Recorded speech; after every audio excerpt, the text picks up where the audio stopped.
Hello ladies and gentlemen, and welcome to Get Better. Today on Get Better, we'll be get bettering at some things, and we'll be seeing how we got better last week. First up is hydration. So, we actually planned for 5 or 6 bottles of water. This particular water bottle right here, that is the same kind that Cyril used to hydrate while crushing many Koreans and winning BlizzCon. Just saying. And so we were going to do 5 or 6, but I was pushing it and doing the 5 and 6, and it didn't feel great. So I pulled it back to 4, and it seems to be better. It seems to be more comfortable. And so we're going to hang out there for a bit. We're going to hang out 4 times 24 ounces, whatever that is for you, if you want to play along at home. We're also trying to reduce sugar in our diet, and so we found some breads without sugar, rye breads. I actually happen to like rye bread a lot, so it's fortunate for me. If you're looking to try to get sugar-free bread or sugar-less bread, and maybe hopefully none of the sugar replacers in there, right?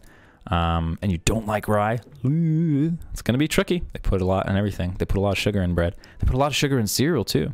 I didn't realize they put so much sugar in cereal. It's everywhere. And when I was growing up, all my friends were eating the sugary cereals, you know, it's like, it's cookies for breakfast, like Cookie Crisp and things like that. And I was just like, whew, those guys, they get to eat the cool cereal. I have to eat this Raisin Bran Crunch. Oh well, at least it's crunchy. Said, first world problems, Tom. It's funny, I paused because I didn't decide where if I was gonna say Jack or Tom there. Maybe we have a problem. Maybe we have an identity crisis coming in. Who knows? But in any case, I thought, oh yeah, Raisin Bran Crunch. That's good. That's, there's not going to be any added sugars in that. And I pull it out. Oh my God. That didn't work out. And so I went down the cereal aisle and I continued to pull boxes of cereal out that I thought would be healthy. And maybe they are very healthy, but for the fact that they have added sugar in them. And that's something I'm trying to get rid of. That's my personal quest. By the way, side quest, just move over for a second here. Just because I do something doesn't mean that I think you should do that thing. That's really important. And for those of you who have been doing the Get Bettering for quite some time, it happens. We talked about it last week. It happens. And I want to just make sure ahead of time that you know that just because I think something is a good idea doesn't mean that I think you should think it's a good idea. I think you should do your own research. You should doubt everything that I say. You should think for yourself. And you should share your thoughts and your data and your evidence with people so that we can commune together and find better answers. Don't blindly follow me. Don't blindly follow anyone. Think. Use your brain. It's beautiful. And life is from a past follower, speaking as a past follower, very, very religious, very follower mentality, sheep oriented, right? It's nice to not be a follower in that case. Think for yourself. Do it. It feels good. It is good. Be humble. But, try some of your own stuff. Think your own ideas, your own thoughts there. So, oatmeal instead of cereal. There you go. Bam. Oatmeal I found has no added sugars. It's just oats. I picked it up and I was like, what's in this? Oats. I was like, you know what? I can get down with this. And I've heard that oats are quite healthy. However, they're a bit messy. Let me know if you're an oatmeal maker, let me know what you do. Let me know what your oatmeal style is. How do you make it? Is it mega messy? How long does your cleanup take? Give me the oatmeal. I know there's an oatmeal fiend somewhere listening to this video somewhere out there in the world that has all kinds of oatmeal facts, and they're ready to share them with all of us. So don't forget to do that, and don't forget to join the Get Better Discord server and share it there, because we've got Discord server. And the Discord server is going to be like an extended version of YouTube comments. And, oh, that sounds terrible, right? That's like, oh God, no, awful. No. Just the idea of the YouTube comment section in this video and the videos following about Get Better is to share information, try to get better together and support each other. And so we do the same thing on the Discord server. It's linked in the description. So click on that. You should just scroll down. It should be right there. It should be right there. There. It should be right there. And yeah, and hang out. And the way that we set up the server is basically, if you want to get better at something, type it in the chat, like, hey, I'm gonna try to get better at meditation. It's like, all right, cool. You don't really get better at meditation, you just kind of do it. Or do you get better? That's the thing about meditation, you get pretty esoteric, or you can.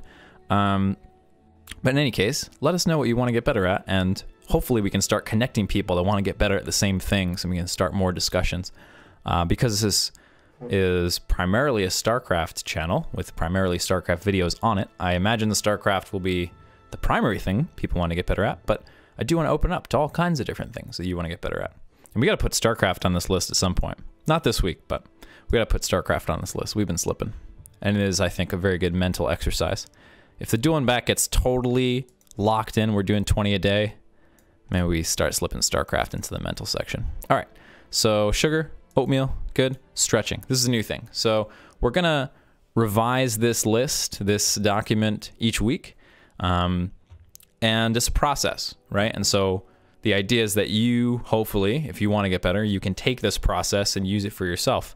And you know, just make a document and write down some things you want to get better at. And each week, just take a look and say, well, want to do 5 to 6 bottles and only made it to 4 when I was feeling good. I think we're actually going to keep it at 4. So that's an example where we hit our goal, or we didn't hit our goal, but that was fine. We actually changed the goal.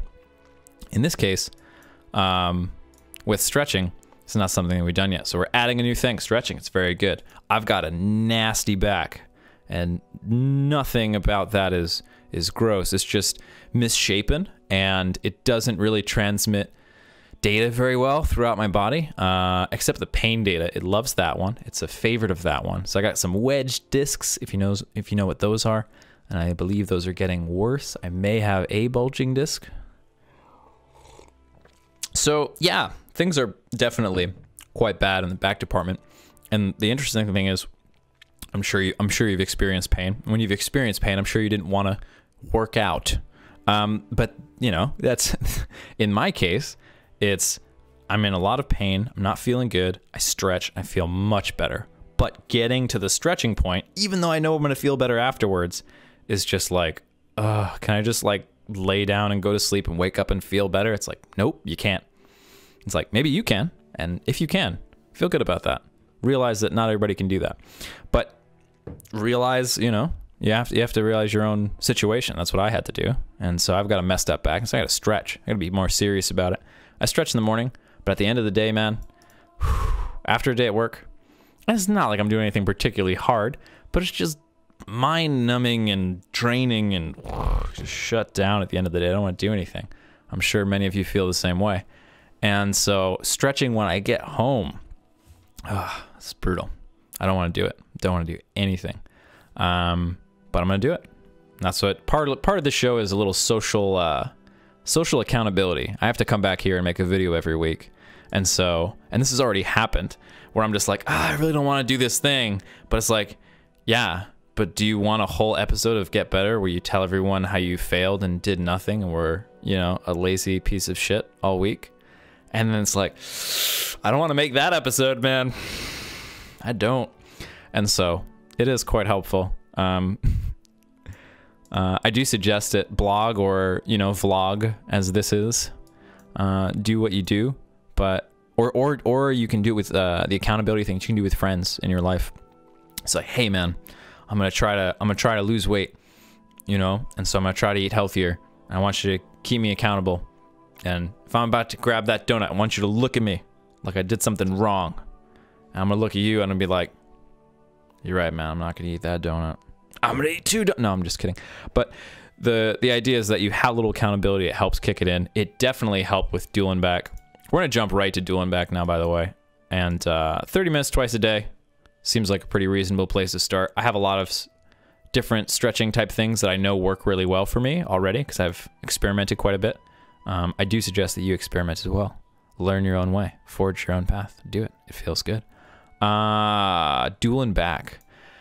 We did it every day. Felt good. Awesome. But not 20 repetitions. We need to do 20 repetitions if we want to get the optimal benefit. I think 4 to 5 days a week is suggested, but I really don't like doing things unless I do it every day with little things like this, like dueling back. I don't like the idea of like, oh yeah, you know what, we're just not going to do anything on the weekends. It's like, I think that's probably one of my bigger weaknesses, is that once I get to the weekend, I don't want to do any of this stuff. And so it's important that I do. That's like really tricky. And so this week, dueling back every day. We did it every day last week, but this week we're going to do 20 repetitions every day. So we made pretty close last week. This might be a 2 or 3 week project. Let's hope it's 2. I'm going to really put focus on that. And then we're going to do this physical control. So physical control, if you have a very low disgust threshold, if things easily disgust you, and that's not experience you want to experience right now, you might want to skip up to the next episode. And if it's not there yet, it will be next week. So since I was little, since as long as I can remember, I have this compulsive itch scratching problem where and it's not totally compulsive, but it's pretty close. I wouldn't diagnose myself, right? I don't think I have OCD, but it just is kind of going in that direction. And so like my whole life, very, very, very small, I used to have to write, oh, by the way, I don't know if you know what a boo-boo is, but a boo-boo is an injury to your body, usually forming a scab, which I would pick off. Oh, there comes the disgust. And so, I would have to write as like a 6 or 7 year old, I will not pick my boo-boos. I will not. And I would write that over and over again because they didn't know what to do with me. They were like, this kid, he behaves pretty well sometimes. I was a wild kid. But we can't get him to stop scratching, you know, if he's got a scab or if he's got some kind of, you know, bump or something, he just scratches it. He just scratches it till it's gone. It's like, what do we do? So they had me do that. That didn't work, by the way. So I've been sort of slowly working on that my whole life, but it's not just picking scabs. It's kind of anything, any sort of like, we're gonna get gross. All right. Any sort of like picking wedgies, man. It's like, oh God. Or like, oh man. You can tell, man. I'm sure you can tell how uncomfortable this makes me. I'm pushing my openness threshold right now. So yeah, just any sort of compulsion to move my body in any way, right? And sort of like, if I had compulsion, yeah, you know, just like getting excited about something, maybe that's okay. But other stuff that's not so great for me. Rubbing my eyes, right? So if my eyes get itchy, you know, rubbing them a ton, it's not great. Shouldn't do it, right? My lips get mega chapped, scratching, picking. No, gotta stop. It makes it worse. You know, compounds the problem. You know, so there are a lot of things in that category. Q-tip, watch out for those guys. Don't put the Q-tip inside your ear. Ask Rifkin, he knows. Don't put it inside your ear. It's a disaster. Your ears are self-cleaning. They don't need that. But, tell you what though, it feels really good if you take a shower and then you have the Q-tip and you just clean it out and it's just like, but I gotta not do that, right? So there are a lot, there are just tiny little things all over the place. So this isn't something we can really set a goal, really. But instead I'm gonna do something more like, actively seek opportunities, and I'll be tracking it. And man, where's my phone? Okay. Let's see. I mean, I should make a graphic, right? That's what I should do. I should make a graphic. And if I just did a graphic, it'd be fine. We'd be all set. We'd be totally fine, but I didn't do a graphic. And so here we are. I use this program. Let's see if this works. Oh, the quality's not that bad. This program is called Habitica. And you basically, let's see if I can, oh, no, get out of here. You're a little dude and you get levels and you pick a class. So it's like an RPG. But you make your own little tasks. And you give yourself points throughout the day. So you're basically using the gamifying structure that like all the mobile games developers have honed for years to capture your attention. So you're using all these little tricks like Skinner boxes and random rewards, right? Stuff like that. And you're using it for your own benefit to accomplish things in your daily life, which is wild, which is cool. And so I'm tracking physical control there. So I'll look for an opportunity where it's like, and this is sort of my my rule, right? So if I have an itch, I have to not scratch it until I forget it exists, and then I get a point. And the weird thing is, and I've done this a couple of times now, the weird thing is, it works. It works really well because I start realizing, oh, I'm going to forget this. And I'm really confident in being able to forget things. I am a master forgetter, as we know by my focus on Duelenbeck being the weak point. But I'm going to forget it. And it's just sort of like, it kind of takes away this whole like urgency of like, oh, I have to do this right now. Because that's what it feels like. It feels very urgent, like it's very necessary to do. And so putting in that space of like, yeah, I'm going to forget this. If I wait long enough, I will forget this. I'll move on and start doing something else. I will get distracted, you know? And it's like, oh, I will. Now, I don't want to be a distracted person that's distracted all the time. So maybe, you know, we solve one problem, we create another, but that is sort of how it goes. Life is a series of problems. It wouldn't be fun otherwise if everything was already given to us, and we'd be very bored and we wouldn't know what to do with ourselves. Challenge is fun, right? Within a certain amount, of course, a certain amount.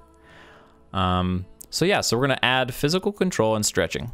Those are going to be the new things we add. So last video, we're going to move on to philosophy topics and responding to comments and stuff like that. So if you're only interested in the strict just getting better part, that part of the video is done. We're moving on to rambly silliness. If you want to stick around for that, please stick around. Jusmo wrote, and I will be correcting for typos along the way. In general, when I read things, I do correct for typos along the way. If I correct your typo incorrectly, make sure you spell it correctly the first time when you type it in. Just saying. Jusmo writes, hope that whole getting better thing works out. On all fronts. That's a good thing. Like the whole love and kindness meditation thing. But to be vegan for 7 years and then with a quick line say you're not anymore and even put a smiley after that kind of message. I'm going to respond to this in kind. In part, right? So I didn't think that people would be that interested in my whole breakdown of why I did the vegan thing. I don't know. It's this weird, making a vlog about yourself is this weird battle with narcissism, or like the idea of narcissism, where you're just like, am I being narcissistic right now? It's just like, do I need to change? Do I need to do this differently? It's just like, and so do people even really care why would people care why I'm not a vegan anymore? That's like, that has nothing to do with people's lives. No one's going to care about that. And so I just, you know, didn't go into it, but Jusmo wants to know. And so Jusmo, we're going to talk about it. So thank you for bringing that up. I did the quick line. I'm sorry if it offended you, but I did the quick line because I thought that people wouldn't be that interested in the long form, but we're going to get to the long form. Moving on. To have been a vegan for 7 years and to agree with other people that thought it was a ridiculous concept. Didn't say that. Disagree with that. I see where you're coming from, for sure, but I disagree. I don't think it's a ridiculous concept. We're going to get into that more later. That society normalizing devaluing animals, personally, I want no conscious creature to suffer. I think that that is the world that we should be aiming for, and things that we can do along the way to do that would be great. But there's a reason. There's a reason. We're going to get to that. Since it leads to being more politically acceptable, harm and slaughter them was something we should consider not doing. I definitely think factory farming is a problem. Slaughter-free meat is coming, and I'm very interested and open to it. Memphis Meats, I think, is one of the companies at the forefront of that. You might want to check them out. Yeah, we should find ways to not kill. That would be great. Let's find ways to not cause suffering. I like that. I'm in all the way. And we're actually going to skip this next part because this is about politics. Not because we're going to skip it for always. We're going to skip it for now. We're just talking about the vegan stuff. So the reason I was never a very political vegan. For me, I read the China study and a couple of other studies, and I was convinced. I was like, the vegan diet is the best diet possible for the human body. People don't do it, not because they don't realize it's the best diet, but because it's really hard. And that's fine. Everybody's got to do their own diet in their own way. And some people like to eat pizza, and that's not vegan, unless it's vegan pizza. But some people like to eat regular pizza, and that's not vegan. And they're like, you know what? Gonna eat my pizza. Great. Good for you. Remember, just because I do something doesn't mean that I think you should do that thing. You should do what you think is the best. So for me, it's never been about politics. It's always been about health. And I put my health above pretty much everything. The only situation where my health is not number one is, I mean, it would have to be the health of another human being, right? It would have to be. And maybe that's speciesist.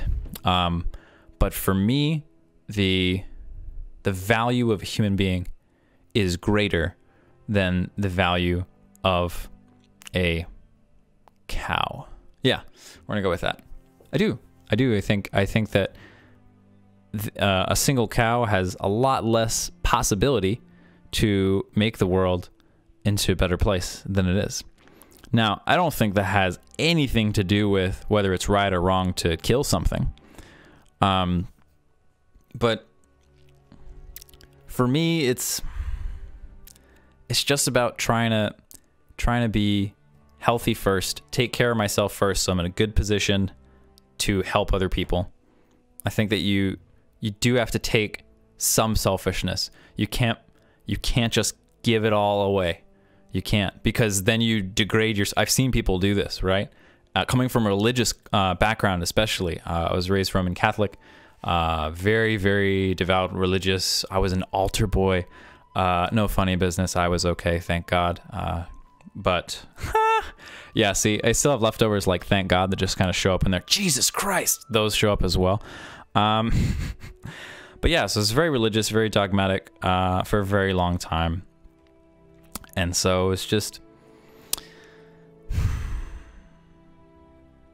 that moment where it's the end of the day and you're on your second take of the Get Better show, and you're just like, well, I just lost my train of thought. And you think to yourself, is there any way I can possibly recover this? And you're like, well, I could tell everyone what just happened word by word and have them slowly figure out that I'm not talking about Get Better anymore. And here we are. Let's kind of move on to, did I go through everything? We said health is number one. Animal ethics, I'm very sympathetic toward that. I think the environment, being vegan is very good for the environment as well. Factory farming is terrible for the environment, so you don't contribute to that by eating vegan. That's awesome. And I think it's more efficient for people to plant and eat vegetables than to plant vegetables and feed them to animals and then eat those animals, I think. And that's something that I'm very not sure about now. I used to be very, oh, yeah, this is true, but I don't have enough. I don't have the data to back that up. And you know, I'm trying to make less crazy claims. You know, jump to less conclusions and be less wrong, right? So that's the vegan thing. The reason why I'm not vegan anymore is because of the health reason. I'm still sympathetic toward the animal reason, but for me, my health has to come first. And now we're getting into politics. If you are afraid of that word, if you're afraid of the word politics, if you're like, oh God, politics, calm down. It's okay. Politics is just people doing stuff, talking to each other. And it turns out that people doing stuff and talking to each other changes lives in a very significant way. And when there are powerful people talking to each other and then doing stuff based on those conversations, yeah, changes lives. Might change your life. So I was pretty much in a leftist bubble, like severe leftist bubble. Only left-leaning thoughts were allowed inside my leftist head. And one of the things that I've done this year, last year, 2018, is to really aggressively try to find sources of information that are different, that have specifically right-leaning political tendencies or more center tendencies. One, to get all the arguments in my head so I can understand. You know, it's really hard to understand someone who watches Fox News without watching Fox News, you know? And so I think that for us to understand each other, we kind of have to start eating from many different sources. You know, health, you want to eat all the different vegetables, right? You not just one kind, not carrots only. No, that's not great. Put some broccoli in there, you know, and, you know, who knows, some water chestnuts, get crazy. But yeah, so I think that I've been trying to diversify my information diet, if you will, and that's kind of led me into a different space politically. I have a lot more doubt now. I think that's kind of the central factor that's tying all of this together, is I have a lot more doubt now about the truth of things and the accuracy of things, and I want to try to jump to less conclusions. And so there's an account. There's a Twitter account that I love that I think is quite funny called Titania, I believe. Titania McGrath. And this person does not like that account very much. And 1 year ago, maybe a year and a half ago, I would be exactly, maybe not exactly, but very close to the same perspective that Jesmo is expressing here. To start finding that Titania parody enjoyable, giving this hyperbolic and diluted anti-social justice warrior image that people think is an actual reality that they need to fight against, saying hyperbolic and misleading stuff for comedy while making the very real issues and the reality in them seem ridiculous. I get that. I was on board for that a year ago, maybe a year and a half ago. But I think that comedy is very powerful, and I think it's useful. And I don't think that in this case,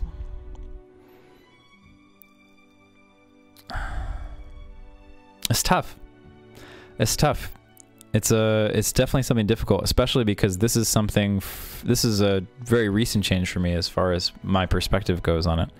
But I think it's really important that everyone, no matter how crazy their point of view is, has the right to express their point of view.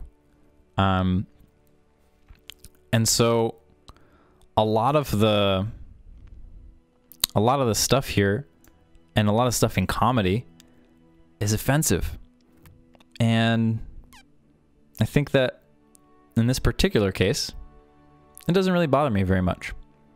I think sometimes there's particularly hateful, awful things that people say, and I disagree with them, and I find them offensive, but in this case, I don't. So let's take a look.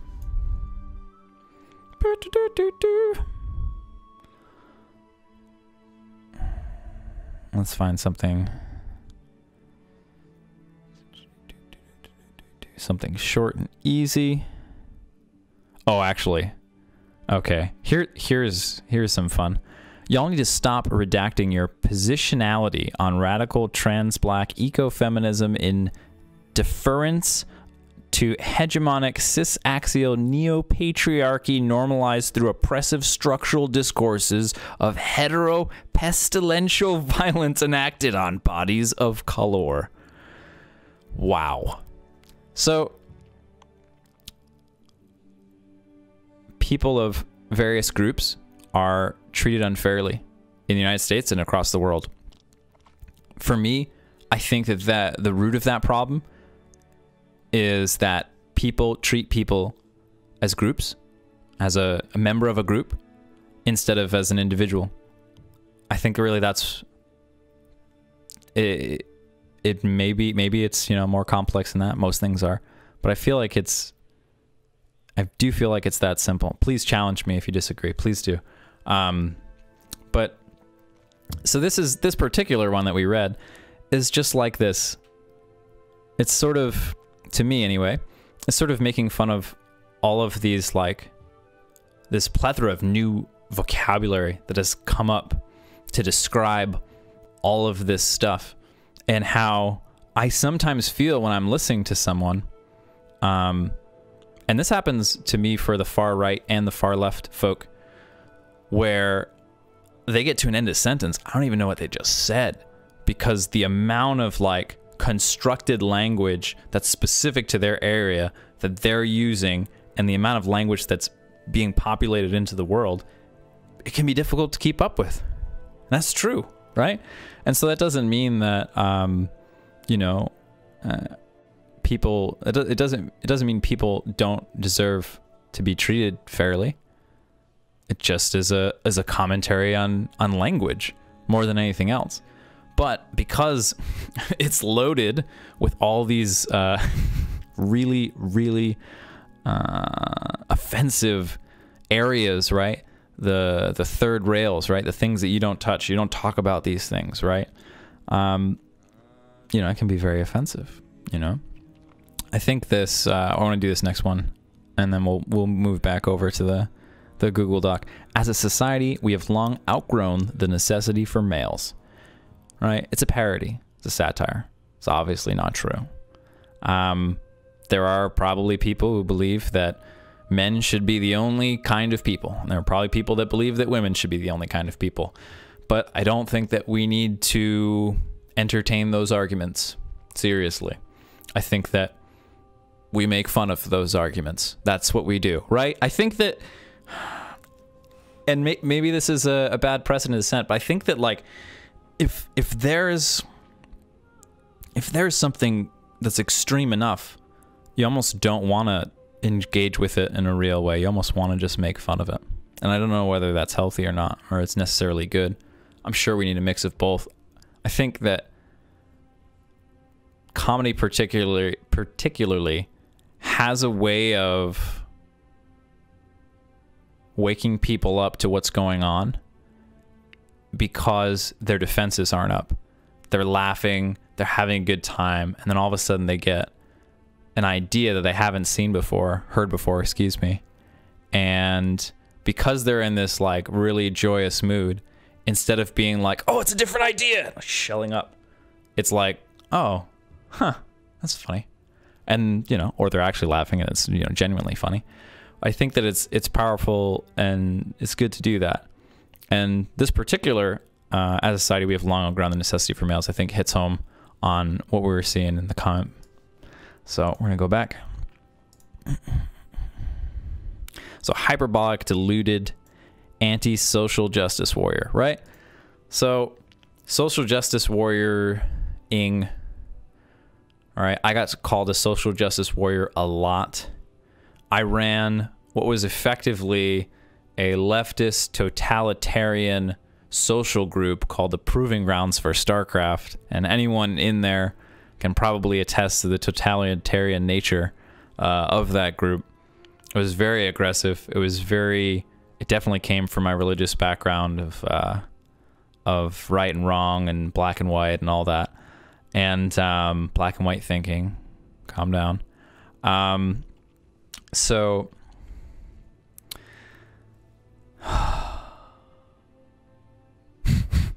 this is why we don't do this at the end of the day. I'm not gonna edit it. I'm not. This is what happens. I just want you guys to know this, right? So when I say my memory is shitty, my working memory is shitty, I mean it. This is what happens normally when I try to record a tea time, but I just record a whole bunch of them until I get it right and it comes out to you guys. This is gonna be, maybe I'll stop losing my train of thought, and that'll be one of the things that you'll be able to know that I've been doing the dual and back, or that the dual and back is working if I lose my train of thought a lower number of times. Or just kind of roll with things.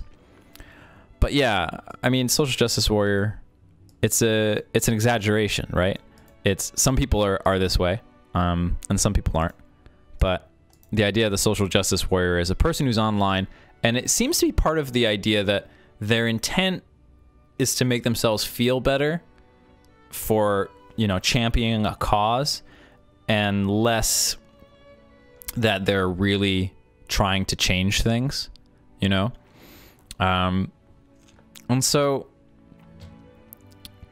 I did. Right. Oh, yes. Sometimes you come back. So I ran this group called the Proving Grounds that was to help people get into to weed people out for the sandbox, basically. And I restricted speech because I thought it was a good idea, because that's kind of what was all around me. Censorship was this normal thing.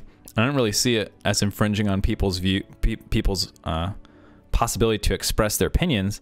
I thought, oh, that free speech argument, that's the argument that Nazis use, you know, neo-Nazis. They're just like, yeah, we're just doing the free speech thing, you know, and it's sort of like, oh, so this is an argument used by a group of people that I find despicable. So it's a bad argument. No, stop. Doesn't mean it's a bad argument, right? I mean, it's an argument that's used by people who are maybe not so great, or, to be fair, mostly unlucky and led astray at the wrong time in their life and caught up in a cycle of violence and, you know, needing, you know, all the things that were given to them. It's a very similar effect to why people join cults and things like that, but we're not going to get too heavy. And that's why I shouldn't go on tangents at all. But it's 3 times, and now we're getting to the end. Oh God.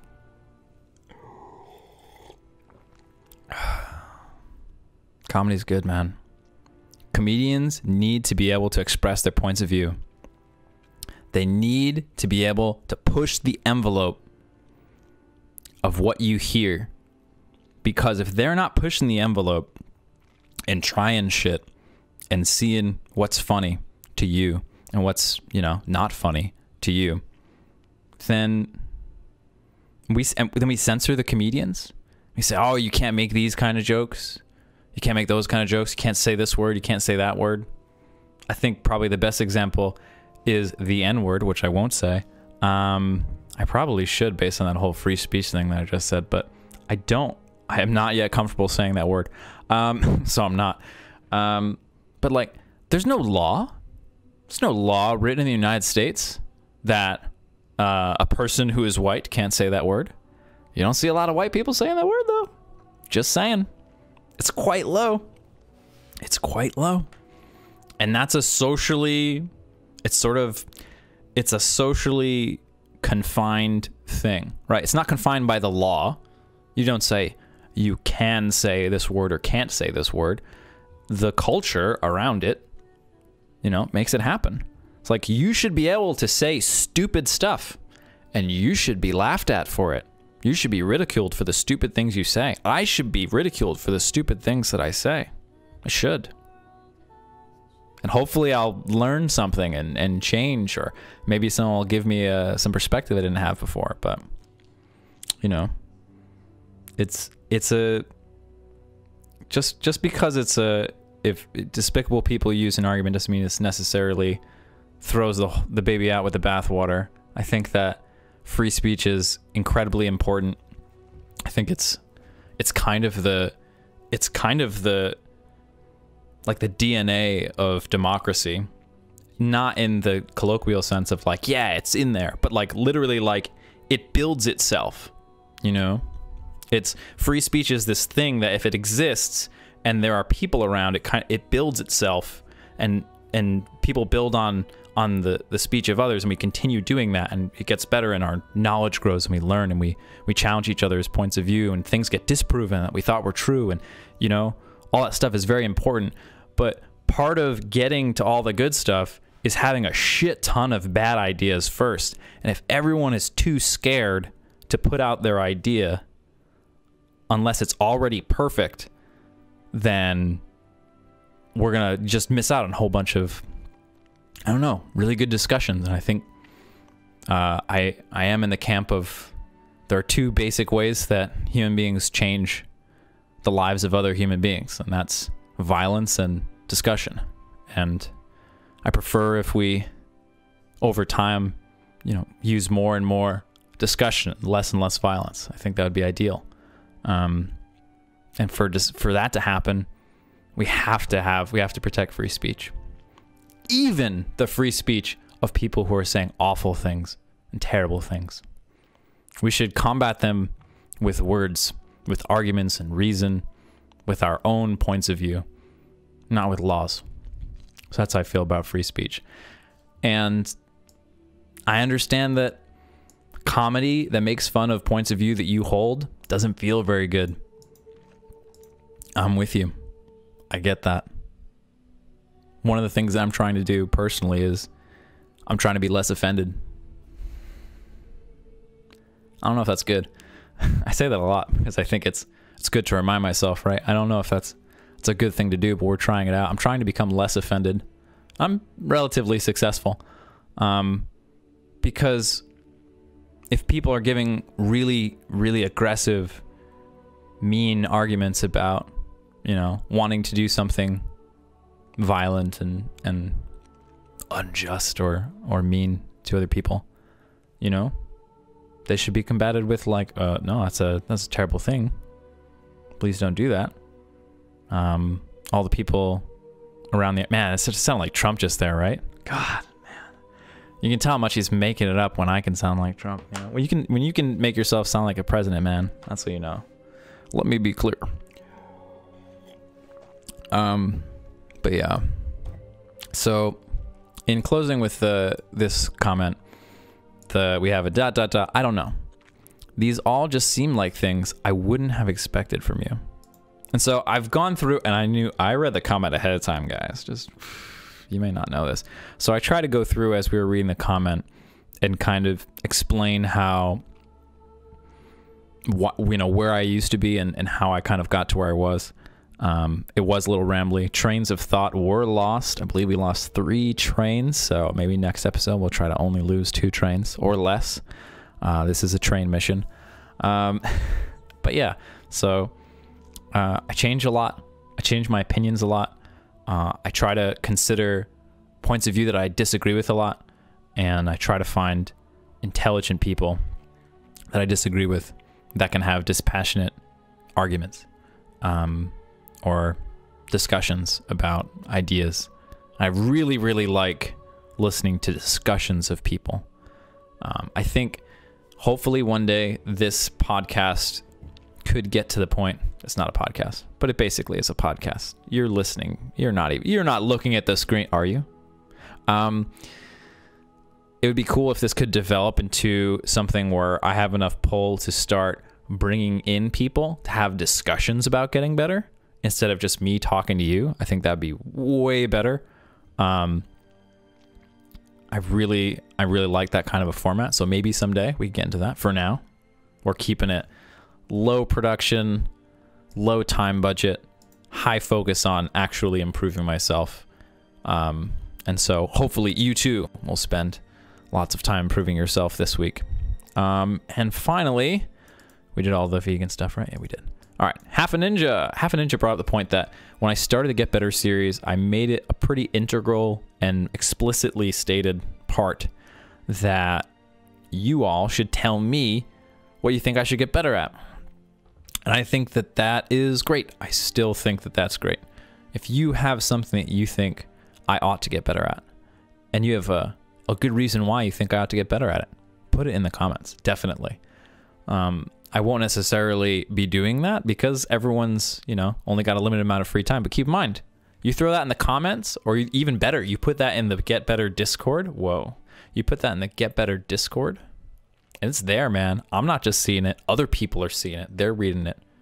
And that idea is getting spread around and discussed, hopefully. Disagreed with, perhaps. Talked about, right? So that's good. So definitely do that. Definitely share your ideas with me. I do want to make this a community type of thing, a conversation type of thing. If not with someone on another microphone for the show, at least with you. Are we at the end? How do we do? 45 minutes. So the first time I recorded this, I didn't press start recording. Standard mistake. I've done it plenty of times. We have talked about how my memory is the weakest part of my mental kit. So Oh no, are we losing a train right at the end? Oh no. 4 trains. Man, that's a lot of trains. I gotta say though, this like split-second decision to just sort of accept that I lose my train of thought and just like not hide that from all of you has been interesting. Please don't judge. Okay, judge. Get at me. Leave your comments in the section below. I should do the as always, thanks for watching. No. So my name is JaKaTaK, and as always, thanks for watching. If you have an idea for a video you'd like me to do, please leave it with any comments, questions, criticisms, concerns, or anything we can live with in the comment section below, and I'll see you again soon, and I'll do that better next time as well.